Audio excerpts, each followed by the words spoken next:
ओम नमः शिवाय। शिव पुराण पुराण विधेश्वर संहिता चौथा अध्याय। सनंत कुमार दो व्यास संवाद। सूत जी कहते हैं, हे मुनियों, इस साधन का महात्म्य बताते समय मैं एक प्राचीन वृत्तांत का वर्णन करूंगा, जिसे आप ध्यान पूर्वक सुने। बहुत पहले की बात है। पराशर मुनि के उत्तर मेरे गुरु व्यास देव जी सरस्वती नदी के तट पर तपस्या कर रहे थे। एक दिन सूर्य के समान तेजस्वी विमान से यात्रा करते हुए भगवान सनत कुमार वहां जा पहुंचे। मेरे गुरु ध्यान में मगन थे। जागने पर अपने सामने सनत कुमार जी को देखकर वे बड़ी तेजी से उठे और उनके चरणों का स्पर्श कर उन्हें अर्घ्य देकर योग्य आसन पर विराजमान किया। प्रसन्न होकर सनत कुमार जी गंभीर वाणी में बोले, मुनि, तुम सत्य का चिंतन करो। सत्य तत्व का चिंतन ही श्रेय प्राप्ति का मार्ग है। इसी से कल्याण का मार्ग प्रशस्त होता है। यही कल्याणकारी है।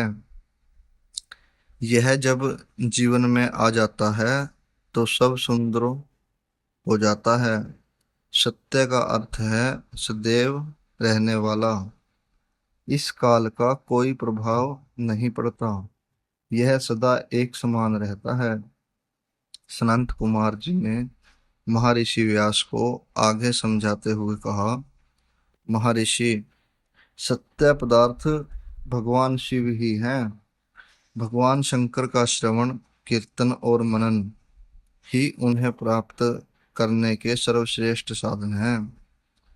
पूर्व काल में मैं दूसरे अनेकानेक साधनों के भ्रम में पड़ा घूमता हुआ तपस्या करने मंदराचल पर जा पहुंचा। कुछ समय बाद महेश्वर शिव की आज्ञा से सबके साक्षी तथा शिव गणों के स्वामी नंदकेश्वर वहां आए और स्नेह पूर्वक मुक्ति का साधन बताते हुए बोले, भगवान शंकर का श्रवण, कीर्तन और मनन ही मुक्ति का स्रोत है।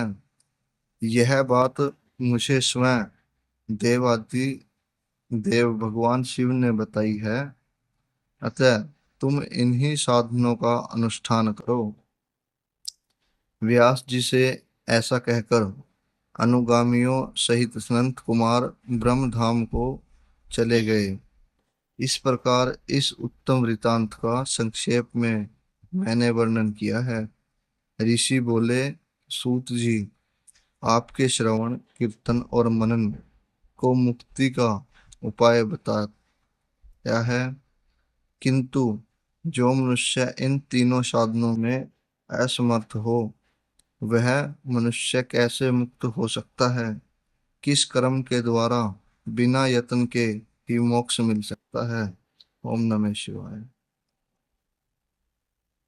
ओम नमः शिवाय। शिव पुराण विधेश्वर अध्याय, पांचवा अध्याय। शिवलिंग का रहस्य एवं महत्व। सूत जी कहते हैं, हे शौनक जी, श्रवण, कीर्तन और मनन जैसे साधनों को करना प्रत्येक के लिए सुगम नहीं है। इसके लिए योग्य गुरु और आचार्य चाहिए। गुरु मुख से सुनी गई वाणी मन की शंकाओं को दग्ध करती है। गुरु मुख से सुने शिव तत्व द्वारा शिव के रूप स्वरूप के दर्शन और गुण अनुवाद में रसन अनुभूति होती है। तभी भक्त कीर्तन कर पाता है। यदि ऐसा कर पाना संभव न हो तो मोक्षार्थी को चाहिए कि वह भगवान शंकर के लिंग एवं मूर्ति की स्थापना करके रोज उनकी पूजा करे। इसे अपना कर वह इस संसार सागर से पार हो सकता है। संसार सागर से पार होने के लिए इस तरह की पूजा आसानी से भक्ति पूर्वक की जा सकती है। अपनी शक्ति एवं सामर्थ्य के अनुसार धनराशि से शिवलिंग या शिव मूर्ति की स्थापना कर भक्ति भाव से उसकी पूजा करनी चाहिए। मंडप, गोपुर, तीर्थ, मठ एवं क्षेत्र की स्थापना कर उत्सव का आयोजन करना चाहिए तथा पुष्ट, धूप, वस्त्र, गंध, दीप तथा पुआ और तरह तरह के भोजन नैवेद्य के रूप में अर्पित करने चाहिए। श्री शिवजी ब्रह्म स्वरूप और निष्कल अर्थात कला रहित भी हैं और कला सहित भी। मनुष्य इन दोनों स्वरूपों की पूजा करते हैं। शंकर जी को ही ब्रह्म पदवी भी प्राप्त है। कला पूर्ण भगवान शिव की मूर्ति पूजा भी मनुष्य द्वारा की जाती है और वेदों ने भी इस तरह की पूजा की आज्ञा प्रदान की है। संत कुमार जी ने पूछा, हे नंदकेश्वर, पूर्व काल में उत्पन्न हुई लिंग बैर अर्थात मूर्ति की उत्पत्ति के संबंध में आप हमें विस्तार से बताइए। नंदकेश्वर ने बताया, मुनीश्वर, प्राचीन काल में एक बार ब्रह्मा और विष्णु के मध्य युद्ध हुआ तो उनके बीच स्तंभ रूप में शिवजी प्रकट हो गए। इस प्रकार उन्होंने पृथ्वीलोक का संरक्षण किया। उसी दिन से महादेव जी का लिंग के साथ साथ मूर्ति पूजन भी जगत में प्रचलित हो गया।